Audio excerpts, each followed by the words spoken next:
Hey everybody, Andy Cavernan here with another Cornerstone Connection Daily Devotional.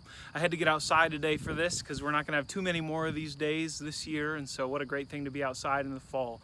Hey, I had a conversation with a friend this week that encouraged me, and I think it might encourage you too as well. He said to me, when I consider the last 6 months, it feels like a long time, but then I consider the scope of human history, and I realize that people have endured suffering and challenges and trials for a lot longer than we have here recently. And we talked about World War II and even going back to the time of the people of Israel as they prepared to experience exile for 70 years. And I thought, that's good perspective.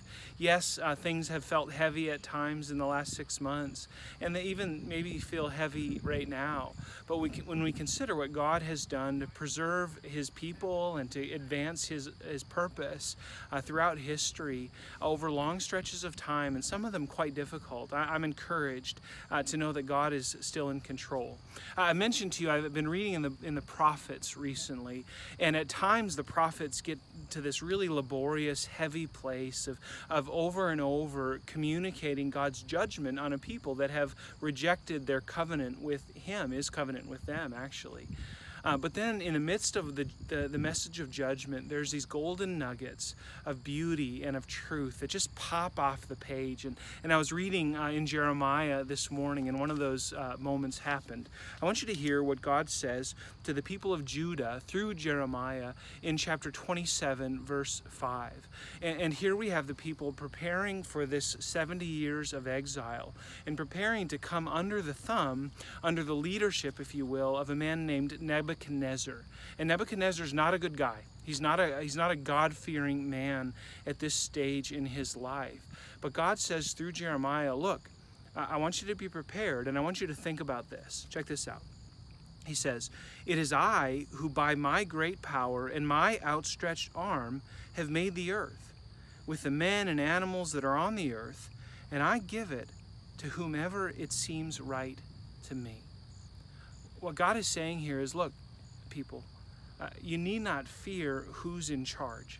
You need not fear about where you are in the geopolitical spectrum. You need not fear whether your candidate is the right candidate or not, ultimately. Those things are important to care about. But you need not fear because God says, I'm in charge. I've got this. And I put people in charge who I desire for my purposes.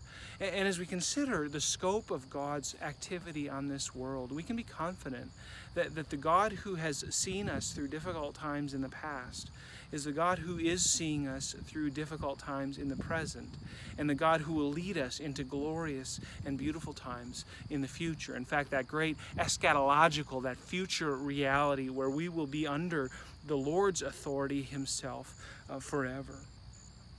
Church, we think it matters who's in control, and in our finite system, yeah, it does matter. But ultimately, what matters is that God is in control of those who are in control today. And in that, we can have great confidence and great peace. By the way, I want to invite you to come to Cornerstone this fall, to tune in online or to come in person. We're going to be in a great study that reminds us that God is in control as King of His kingdom. And Jesus said in Matthew 4:17, the kingdom of heaven is near.